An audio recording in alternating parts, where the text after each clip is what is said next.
మనం సిడబ్ల్యూసీ కానీ అలాగే వైఎస్ఆర్ కాంగ్రెస్ పార్టీ ఉద్యమం ఈ రెండింటిపైన మీరు ఎట్లా స్పందిస్తారు? సిడబ్ల్యూసీ నిర్ణయం తీసుకున్న తర్వాత ఈ సీమాంధ్ర ప్రజలందరూ కూడా రోడ్లు ఎక్కి, ముఖ్యంగా ఎన్జిఓస్ కానీ ఆర్టీసీ సోదరులు కానీ ప్రజలు కానీ స్వచ్ఛందంగా రోడ్ల మీదకి వచ్చి ఈ రాష్ట్రం సమైక్యంగా ఉండాలని చెప్పేసి పోరాటం చేస్తూ ఉంటే, ఆ పోరాటానికి మద్దతుగా జగన్మోహన్ రెడ్డి గారు జైల్లో ఉన్నా కూడా ఈ రాష్ట్ర ప్రజల యొక్క శ్రేయభిలాషులుగా ఆయన ప్రజల పక్షాన్ని నిలబడాలని చెప్పేసి ఈరోజు జైల్లో ఉండి రాజీనామా చేసి ఈ రాష్ట్ర ప్రజలకు ఆమోదం చేస్తే, ఇక్కడ ఉన్నటువంటి చంద్రబాబు నాయుడు గారు అయితే ఆత్మ గౌరవ యాత్ర అంటున్నారు. ఆత్మ గౌరవం అంటే మీకు తెలుసా అని అడుగుతా ఉన్నారు ఈ రాష్ట్ర ప్రజలు. ఆత్మ గౌరవం అంటే అక్కడ జై తెలంగాణ, ఇక్కడ జై సమైక్యాంధ్రనా? మీరు ఇప్పటికన్నా మారండి. మీ మాటలు నమ్మే పరిస్థితుల్లో ఈ రాష్ట్ర ప్రజలు లేరు. మీ ఆత్మ గౌరవ యాత్ర కాదు, మీ ఆత్మ శవయాత్రగా మారే అవకాశం ఉంది. దయచేసి ఈ రాష్ట్ర ప్రజల కోరిక ఒకటే, ఈ రాష్ట్రం సమైక్యంగా ఉండాలి. ఈ రాష్ట్ర ప్రజలు, ఈ తెలుగు ప్రజలందరూ కూడా సమైక్యంగా కోరుకుంటుంటే, మీరు కేవలం దుర్మార్గంతో, ఆలోచనలతో, రాజకీయ కుట్రతో ఇలాంటి కార్యక్రమాలు చేస్తున్నారు. ఇప్పటికైనా ముందు లేదు, మీరు రాజీనామా చేసి ప్రజల్లోకి రావాలని చెప్పేసి రాష్ట్ర ప్రజలు కోరుకుంటున్నారు. మీ ఆత్మ గౌరవం మీకుంటే మీరు రాజీనామా చేయండి.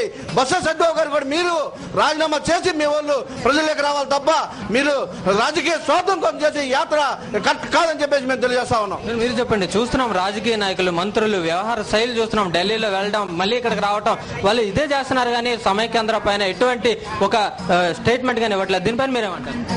అంటే సోనియా మేడం గారు చెప్పే చేతలుగా ఆంధ్రప్రదేశ్ ప్రజలు ఒక మంత్రులు అవనివ్వండి, ఈ రోజుకి ఇంతకు ముందే వీళ్ళు ఒక నిర్ణయం తీసుకున్నారు. కాంగ్రెస్ పార్టీ నుండి, ఈ రాష్ట్రం నుండి కొందరు మంత్రులు చేసే అవగాహన లేకుండా రాష్ట్రాన్ని విభజించే సోనియా గాంధీ గారు చెప్పినా సరే, వీళ్ళు మంత్రులు కానీ ఉండవలసిన మినిస్టర్లు కానీ కనీసం ఆ జ్ఞానోదయం లేకుండా రాష్ట్రాన్ని విభజిస్తున్నారు. మేడం గారు చెప్తున్నారు, ఇది తక్షణమే కాదమ్మని చెప్పాలి.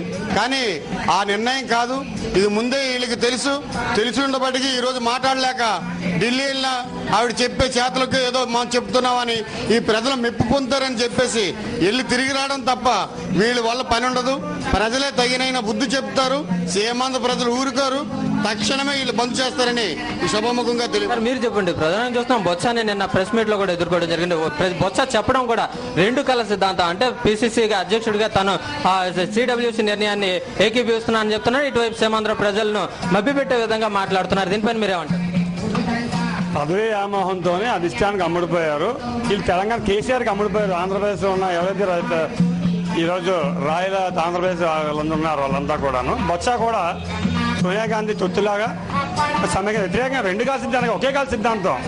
ఆయన తెలంగాణ ఏమంటున్నాడు? ఆయన తెలంగాణ ప్యాకేజ్ అమ్ముడిపోయాడు. రెండు కాల సిద్ధాంతం కాదు, ఒక్క సిద్ధాంతం తెలంగాణతో ఉన్నాడు. ఆంధ్ర ఖచ్చితంగా బుద్ధి చెప్తారు ప్రజలకి. మనం చూస్తున్నాం ఇప్పుడు ప్రతి ఒక్కరు కూడా రోడ్డు ఎక్కుతున్నారు. రోడ్డు ఎక్కే పరిస్థితి కనిపిస్తుంది. ఇక్కడ ప్రతి చోట కూడా ఉద్యమం అవుతుంది. అయినప్పుడు సిడబ్ల్యూసీ తన నిర్ణయాన్ని ఎందుకు మార్చుకోవట్లేదు? సిడబ్ల్యూసీ నిర్ణయం మార్చుకోదండి.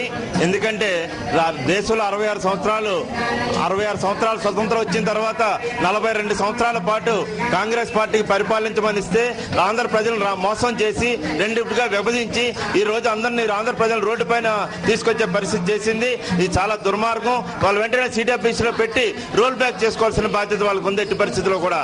సార్ మీరు చెప్పండి, ఇప్పుడు చూస్తున్నాం మనం ప్రజలు కూడా వ్యతిరేకిస్తున్నారు. ఉద్యమం తీవ్ర స్థాయిలో ఉంది. మీరు దీన్ని ఏ విధంగా దీన్ని సమర్థిస్తారు? నెక్స్ట్ రాబోయే కాలం ఫ్యూచర్ ఎట్లా ఉండబోతుంది? ఈ రోజు 37 రోజుల నుంచి ప్రజా ఉద్యమం మొదలైంది. ప్రజలు మరి ఎక్కడికక్కడిగా స్వచ్ఛందంగా వచ్చి రాష్ట్రాలలో బంధువులు ధర్నాలు చేసిన ప్రభుత్వానికి దున్నపోతు మీద వర్షం పడినట్టు తప్ప ముఖ్యంగా ఈ పేద ప్రజల తాలూకా భావనలు ఎక్కడో కూడా పట్టించుకోవట్లేదు. తప్పనిసరిగా ఈ ప్రభుత్వానికి బుద్ధి చెప్తారు. ఎప్పుడే ఎన్నికలు వచ్చినా ఈ ప్రభుత్వానికి బుద్ధి చెప్పాలని ప్రజలు కూడా సిద్ధంగా ఉన్నారు. కాంగ్రెస్ పార్టీ రాష్ట్రంలో తుడిచిపెట్టిపోయిందనే ఉద్దేశంతో ఈ రోజు రాష్ట్రాన్ని కేవలం స్వార్థ రాజకీయ ప్రయోజనాల గురించి ఈ భారతదేశాన్ని రాహుల్ ప్రధానమంత్రి చేయాలనే ఉద్దేశంతో విడగొట్టడం జరిగింది. ఇది తీవ్రంగా నిరసన తెలియజేసుకుంటూ త్వరలోనే ప్రజలే ప్రభుత్వానికి బుద్ధి చెప్తారు. తప్పకుండా పెద్ద ఎత్తున ప్రజలు కూడా ఉద్యమం చేపట్టడం జరుగుతుంది.